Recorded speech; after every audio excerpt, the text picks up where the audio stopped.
Hello guys, मेरा नाम है नीरज सैनी और मैं रहता हूँ लंदन यूके में। और आई होप आप लोग अच्छे होंगे। और इस वीडियो में मैं आप लोगों के साथ शेयर करने वाला हूँ कि यूके में अगर बेबी बॉर्न होता है तो उसको कितने टाइम में पीआर मिलती है। और ये बहुत यार कॉम्प्लिकेटेड सा क्वेश्चन, बहुत सारे लोग पूछते रहते हैं कि यूके में बेबी बॉर्न हो जाता है तो उसके बिहाफ पे हमें पीआर मिलेगी कि नहीं मिलेगी, बच्चे के बिहाफ पे पेरेंट्स को पीआर मिलेगी कि नहीं मिलेगी। तो इस वीडियो में मैं आप लोगों के साथ एक ओवरव्यू शेयर करने वाला हूं जो मैंने जानकारी ऑनलाइन वेबसाइट से, यहाँ की गवर्नमेंट वेबसाइट से ली है। उसके बिहाफ में मैं आप लोगों के साथ जानकारी शेयर करने वाला हूँ कि क्या ऐसा होता है कि नहीं होता है, अगर होता है तो कितना टाइम लगता है, उसका क्या प्रोसीजर है। तो बेसिकली मैं कोई एजेंट नहीं हूँ, मैं कोई सोलिसिटर नहीं हूँ, मैं आप लोगों को सिर्फ और सिर्फ जानकारी दे रहा हूँ जो मैंने यहाँ की वेबसाइट से रीड की है, वहाँ पे अवेलेबल है वो जो वेबसाइट। अगर आप लोगों को फिर भी कोई ऐसा प्रोसेस करवाना है तो किसी सोलिसिटर या किसी एजेंट के थ्रू ही करवाना, ठीक है, क्योंकि वो आप लोगों को बेटर गाइड कर सकते हैं। वो आप लोगों को डिटेल में बताएंगे कि क्या चीज़ होती है, कैसे होता है। बट मैं आप लोगों को बता रहा हूँ कि यहाँ पे ऐसा कुछ भी होता है। तो शुरू करते हैं इस वीडियो को। तो मैं आप लोगों को बताऊंगा कि यार जो यहाँ पे यूके में अगर बेबी बॉर्न होता है उसको क्या पीआर मिल जाती है डायरेक्टली। हाँ, अगर उस बच्चे का कोई भी पेरेंट्स, मतलब मदर या फादर में से कोई भी एक ब्रिटिश सिटीजन है तो उसको बच्चे को डायरेक्टली पीआर मिल जाएगी। ठीक है, मतलब बच्चा यहीं का सिटीजन होगा। बट अगर जैसे हम बात करते हैं, मेरे साथ बहुत सारे लोग यार जो क्वेश्चन पूछते हैं वो इंडियंस होते हैं, पाकिस्तानी होते हैं। तो मैं एग्जांपल के तौर पे इंडियन लेता हूँ। अगर उसके पेरेंट्स दोनों इंडियन हैं, मदर भी और फादर भी, तो उस केस में अगर बच्चा यहाँ पे पैदा होता है तो उनको यहाँ की डायरेक्टली सिटीजनशिप नहीं मिलेगी भाई। बहुत सारे लोग ऐसे होते हैं जो यार ये सोचते हैं, इंडिया से प्लान करके आते हैं, हम यूके चले जाते हैं या तो स्टूडेंट वीज़ा पे या फिर हम ऐसे टूरिस्ट वीज़ा पे चले जाते हैं और वहाँ पे जाके हम स्टडी छोड़ देंगे, और या फिर टूरिस्ट वीज़ा पे आके हम इलीगल हो जाएंगे और वहाँ पे जाके बेबी बॉर्न कर लेंगे। तो उस पे बेबी के बिहाफ पे हमें पीआर मिल जाएगी, बेबी को भी मिल जाएगी और हमें भी मिल जाएगी, तो वहाँ पे सेटल हो जाएंगे। तो यार ऐसा बहुत सारे लोग सोचते हैं और करते भी हैं बहुत सारे लोग। तो उसमें कोई ऐसा गलत सही वाला तो मैं उसके बारे में बात नहीं कर रहा, बट हाँ कैसे होता है वो बताने वाला हूँ। तो जो इंडिया से हस्बैंड वाइफ यहाँ पे आए, वो यहाँ पे आके बेबी बॉर्न करते हैं, नया उनका बेबी होता है, तो बेबी को डायरेक्टली तो मिलेगी नहीं सिटीजनशिप। तो उस बेबी को यहाँ पे कॉन्टिन्यूसली 7 साल रहना पड़ेगा। ठीक है, उस 7 साल अगर यहाँ पे रहता है तो वो 7 साल के बाद एलिजिबल हो जाएगा यहाँ की सिटीजनशिप के लिए। जो ऑनलाइन यहाँ पे जो डेटा मैंने देखा है, जो इन्फॉर्मेशन मैंने ऑनलाइन निकाली है, उसके अकॉर्डिंग तो 7 साल होता है। बट मैंने कुछ लोगों से बात भी की है, वो ऐसा बोलते हैं कि जब बच्चा 5 साल का होता है तो उसकी फाइल हम रख सकते हैं पीआर के लिए। बट आप लोगों को फिर भी मैं बोल रहा हूँ, अगर आप लोगों को कुछ ऐसा करना है तो आप किसी सोलिसिटर से एक बार बात करना है इसके बारे में, क्योंकि वही आपकी फाइल वगैरह लगाएगा जो भी करेगा। तो बच्चा जब यहाँ 7 साल स्पेंड कर लेता है तो वो एलिजिबल हो जाता है पीआर के लिए। पहले ऐसा होता था पिछले साल तक कि बच्चा 7 साल का होता है तो वो उसको एक नया स्टेटस मिलता था, मतलब वीज़ा होता था उसका कुछ, तो उसमें भी 4-5 साल लग जाते थे उसके बाद भी। बट अभी रिसेंटली ऐसा रूल चेंज हुआ है कि बच्चा जैसे ही यहाँ पे 7 साल स्पेंड कर लेता है तो वो एलिजिबल हो जाता है पीआर के लिए। मतलब 1 साल के बाद उसका ब्रिटिश पासपोर्ट है वो बन जाएगा, वो ब्रिटिश सिटीजन हो जाएगा। तो अब बात करते हैं कि बच्चे को तो मिल गई पीआर, अब उसके बिहाफ पे पेरेंट्स को कैसे मिलेगी।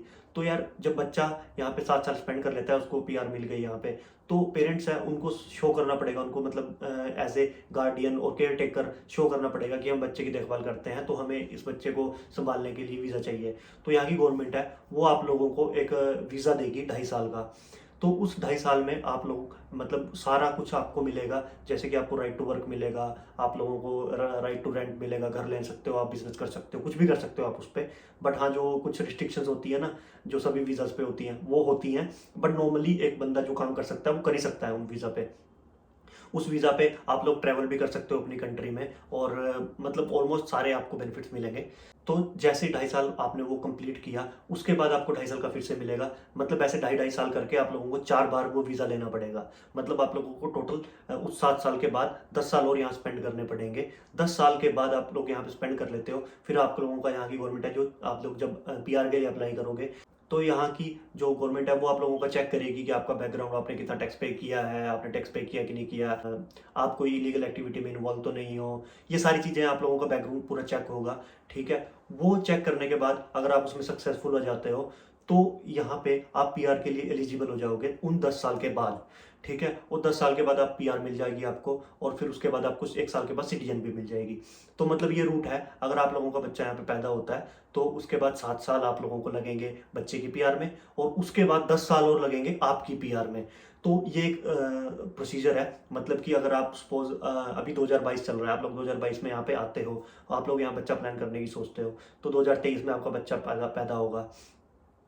और बच्चा अभी 7 साल का होगा 2030 में, तो 7 साल तो ये हो गए, और 2030 के बाद 10 साल आपको यहाँ पे स्पेंड करना पड़ेगा, बट 2040 में जाके आप पीआर के लिए एलिजिबल हो पाओगे। तो 17-18 साल का टोटल प्रोसीजर होता है, ये बहुत लंबा होता है। तो उसमें भी आप लोगों के ऊपर डिपेंड करता है कि आप लोगों का कैसा केस है। तो ये वहाँ की जो गवर्नमेंट है वो आप लोगों का केस पर्सनली स्टडी करेगी, और उसके बाद कोई डिसीजन पे आएगी कि आप लोगों को पीआर देनी है कि नहीं देनी है। ठीक है, ये 100% श्योर नहीं है कि आप लोगों को पीआर मिल जाएगी, बट हाँ चांसेस हैं इसमें, ऐसा रूल है कि आप लोगों को पीआर मिल जाती है ऐसे। और एक और बात मैं बात करूंगा कि हाँ, कुछ लोग बोलते हैं कि हमारा पहले से बेबी है, उसको हम लेके यहाँ पे आ जाते हैं, तो क्या उसके ब्याह पे मिल जाती है? हाँ, उसके ब्याह पे मिल जाती है। अगर बच्चा जब यहाँ पे आता है और वो 7 साल स्पेंड करता है, जब वो 7 साल उसके पूरे होते हैं, अगर वो 18 साल से कम है, तब वो बच्चा तब तक माइनर में ही है, तो उसके ब्याह पे भी आपको मिल सकती है सेम चीज़। उसमें भी 7 साल लगते हैं।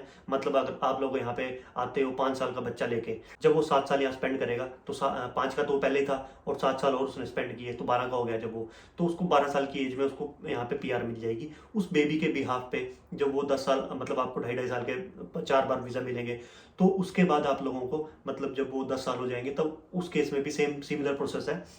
तो ये सारा ओवरऑल एक प्रोसीजर है जिसके थ्रू आप लोगों को पीआर मिल सकती है इस रूट के अकॉर्डिंगली। तो मेरे से बहुत सारे लोग क्वेश्चन पूछते थे कि यार इस केस में कैसे पीआर मिलती है, तो मैंने थोड़ी सी रिसर्च की इसके बारे में ऑनलाइन जाके, और कुछ लोगों से बात भी की। तो मुझे जो जानकारी मिली है मैंने आप लोगों के साथ शेयर किया इस वीडियो में, और आई होप मैंने शायद कर दी होगी आप लोगों के साथ एक बेसिक सी जानकारी कि क्या ऐसा होता है। शायद आप लोगों को समझ आ गई होगी, और आप लोगों को एक कुछ थोड़ी बहुत इन्फॉर्मेशन भी मिली होगी। अगर आप लोगों को लगता है कि मेरे से कुछ चीज़ छूट गई है, या फिर कुछ और भी इसमें ऐड ऑन हो सकता था, तो आप नीचे कमेंट में जरूर बता देना कि ऐसा क्या क्या और हो सकता था, तो बाकी लोगों की भी हेल्प हो जाएगी जो लोग इस वीडियो को देखेंगे। और आप लोगों को कोई सजेशन हो तो यार वो भी नीचे लिख देना, और आप मुझे इंस्टाग्राम पे भी फॉलो कर सकते हो, तो मेरी आईडी मैं नीचे डिस्क्रिप्शन में दे दूंगा, आप लोग वहाँ पे देख लेना। तो होपफुली मैंने आप लोगों को इन्फॉर्मेशन देने की कोशिश किया, शायद आप लोगों को इन्फॉर्मेशन मिल गई हो। तो गाइज थैंक यू वीडियोस को देखने के लिए और सपोर्ट करने के लिए, और चैनल को सब्सक्राइब जरूर कर देना। ठीक है guys, bye bye, take care.